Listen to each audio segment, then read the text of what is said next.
On today's episode, we're back with Yaz Adami talking. Are you allowed to take stuff out of the house before probate? We'll see. Stay tuned. Me and Yaz talk it over.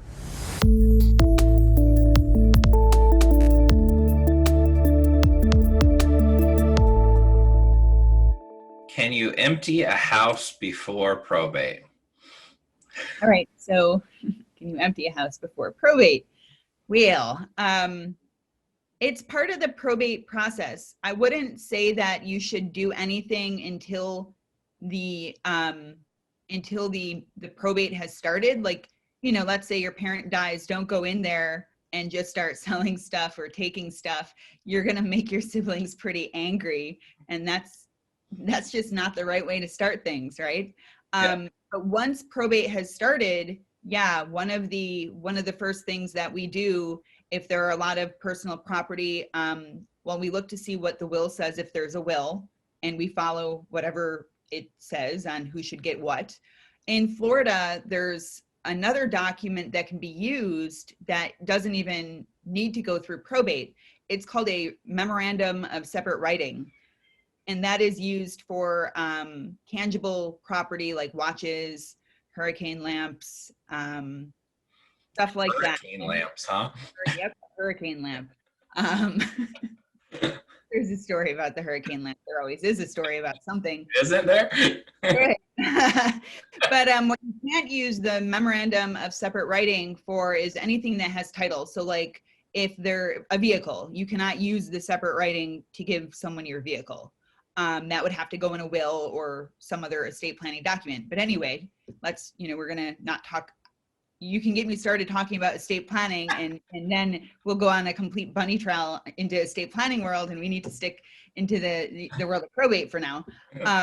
So with probate, so before the file is opened with the court, yeah, don't do anything, don't touch anything. If you're worried that one of your siblings or mom or dad's companion might start stealing stuff, go in there and record it. Yeah.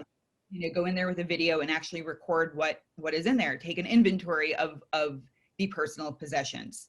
So after probate starts, depending on, what the will says, if there is a will, if there isn't a will, but once that is actually a file that is opened with the court, if we're going to be doing a summary administration, it's going to be handled much differently than a formal administration. I'm going to use the example of a formal administration because that is a bit more rigid. And we would, anything that is not given away specifically in the will or in that separate writing, we would hire a either like an estate sales company to hold an estate sale, or if the family gets along, they can list it on SwipSwap. Isn't that something, one of the Facebook Marketplace? Yeah. Fun stuff. But if people are not in agreement, and if it's a family that doesn't really get along, then everything has to be done very, very carefully. I mean, we had a case where the siblings did not get along at all. It was and it went into litigation, and we had to have a security guard at the house for when people, each sibling was going to go and get what they agreed, each other could have. So it was a security guard was there, simply because it had to be monitored. For me to go do it, that wouldn't be fair to the other side, and for the other opposing counsel to do it wouldn't be fair to my clients. So there was a security guard. Like that's the worst case situation. Usually it doesn't go like that. But what people don't want to do is when your parent or someone dies, don't go into the house and start taking stuff. Your sibling isn't going to be too pleased if she's driving by and lo and behold, there's a moving van, like a U-Haul right in front of mom's house, and there you are loading up all this stuff and putting it in there. So if, it really depends on the family dynamic. And it, the family dynamic is really what sets the tone for how rigid and how formal the process needs to be. The other concern is if there are creditors. Not all of the household items are exempt.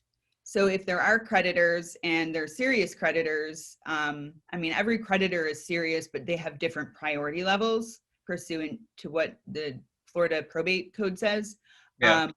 Then you would just want to, make sure that everything is done on the up and up. So it could be very easy to dispose of, your loved one's personal property, or it can be pretty rigid. Yeah. What was that form that you were talking about?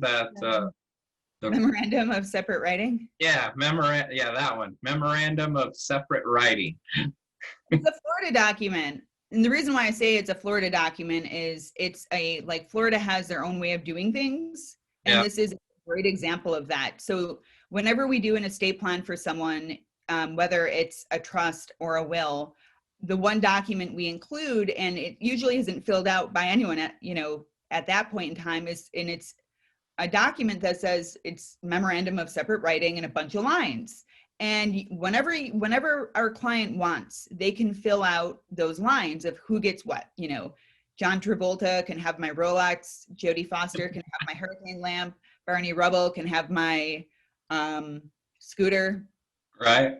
Doesn't have, as long as it doesn't have a title to it, right? Because you can't use that for anything with a title. So the separate writing doesn't need to be witnessed, and it doesn't need to be notarized. So you can fill it. It's that is a huge deal because, all right, so we've got a document that can give away someone, someone can use to give away their stuff. Yeah. Doesn't need to be witnessed, doesn't need to be notarized. All right.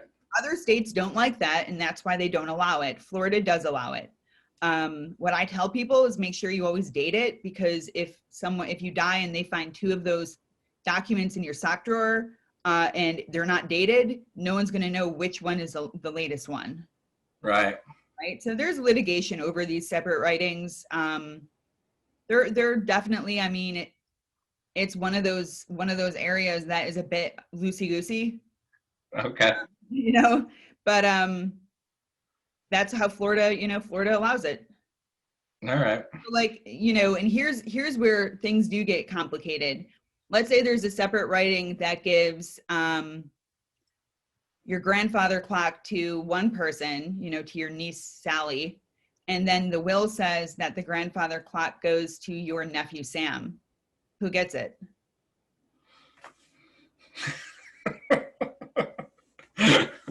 So it would be Sally. It would be the separate writing usually trumps the will. Really? Unless, of course, one could argue that if the will's later in date than the separate writing, then it would trump the separate writing. That's why dates are very important with that. Okay. Yeah, it can be very confusing. It can be a big mess. I'll be honest. I would say probably 90% of my clients don't use it. Yeah.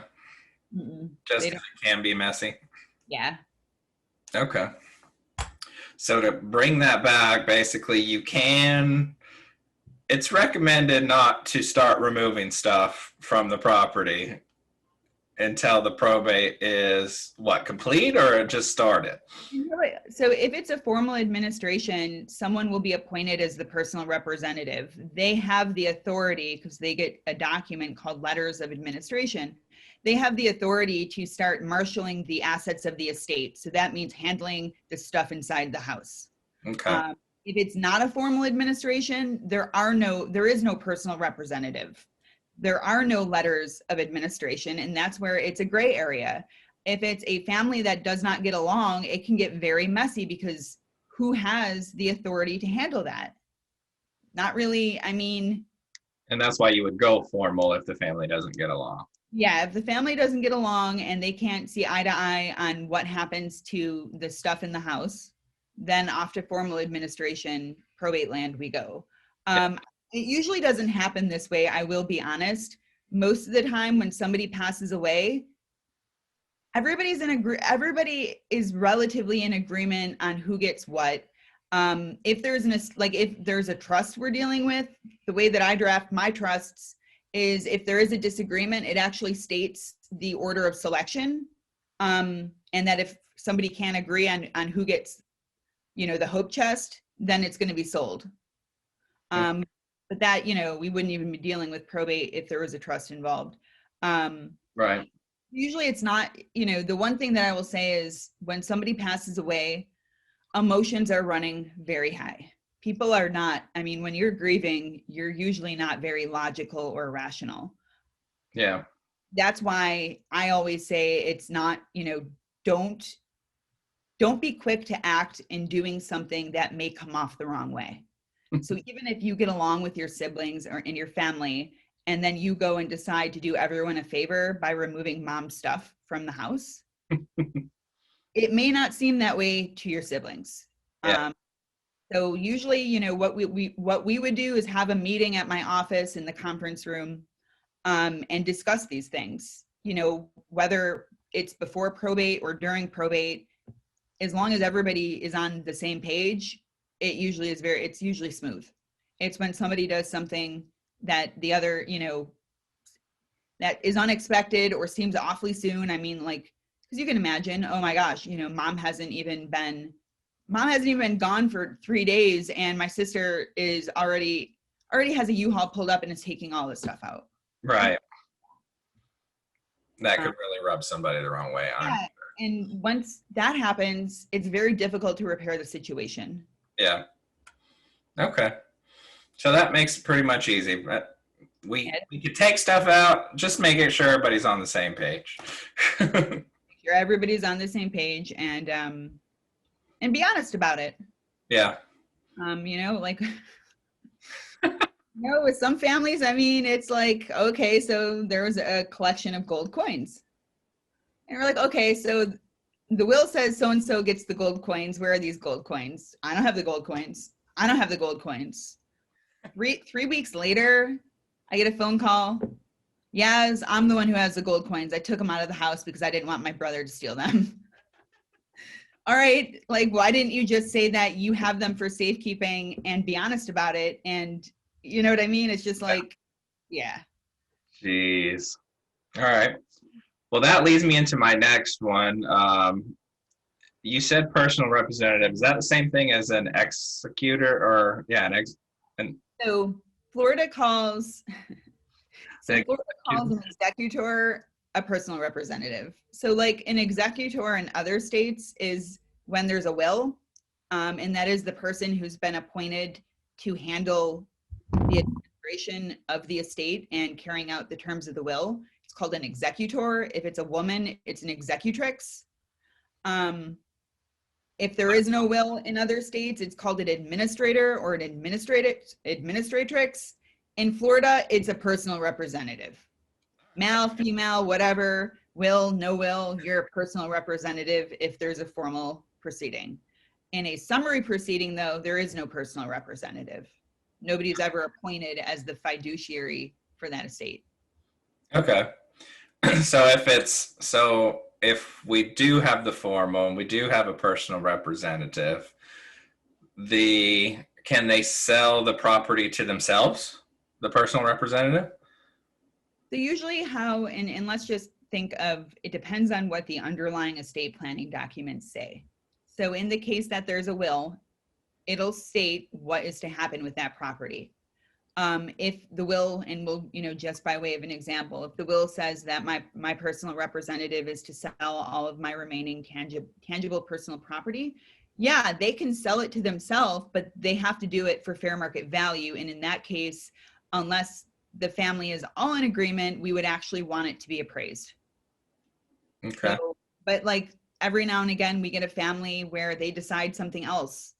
As long as everybody agrees, pretty much anything can be done in that respect. And if there are no creditors.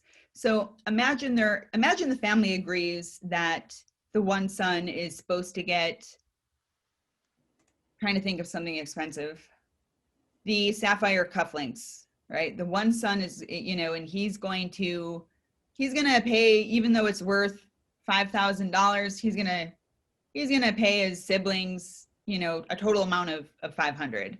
Well, if there's a creditor looming in the background that is owed money and it's a valid claim, they're not going to be down for that, because that's money that they, that could potentially be used to satisfy their claim. Now, and I know that we're on YouTube, we're on Facebook. So what I'm saying is very much so by the book. Are there families that sort of never disclose the sapphire cufflinks to anyone and figure out amongst themselves what they want to do? Yeah, all the time. Yeah. Is that right? No. Does it happen? Yes, it does happen. If I don't know about it, I can't say I necessarily care about it. So, but I know, I mean, of course it happens. And that way, I mean, it's unfortunate because the creditor never really finds out about it, but that's not, you know, that is up to the beneficiaries and their own moral compass on what they want to do. Okay. So a personal representative can sell it to themselves as long as it's for fair market value. The And other agree to something else. fair market value is basically everybody else agreeing, or if they don't agree, you have to get an appraisal. Well, if they don't agree, then I would definitely, I would state an appraisal is necessary, or if there's creditors. Would you do that with any, I mean, not just real property, would you do that with any other item of value? I mean, is there like a limit or? I mean, at the end of the day, you're not going to be running around getting appraisals on something that isn't, you know, that doesn't have value to it, right? Right. Like, I'm going to get an appraisal for something that's worth $10. Yeah, probably not. Hey, I mean, when my great grandpa died, I really wanted his old tin cup coffee cup. It's probably worth $5, but what's that? What happened to it? I still have it. Okay, so you got it. All right. Yeah, I got it. So, like, you know, a lot of the times, Bryce, how it goes is the family agrees on the distribution. Like, okay, you know, you know, that really mean, you know, the Afghan blanket really means a lot to my sister. The you know, the mug that my grandpa always used really means a lot to my brother. They can go and figure it out amongst themselves. Yeah. It's when they're, you know, when there's either items of significant value or people who just don't get along. That's where we have to be a bit more formal. But I would say most of the time it isn't a problem until it is a problem. So like my cases are usually everything's fine. I never really hear about it, you know, or it's I hear about everything. it's like one or the other. And it you know, and usually the family they'll kind of be able to know how it's going to go. Okay. But yeah, like really just make sure, like if anybody out in the audience, if somebody, you know, if one of your loved ones passes away, make sure that all of the beneficiaries, like all of your relatives, like, you know, and then it begs the question, well, who's a beneficiary? Go and meet with a lawyer. They'll let you know who needs to know what's going on and what to do next. Right. Don't be too quick to clear out the house. Yeah. No, that makes sense.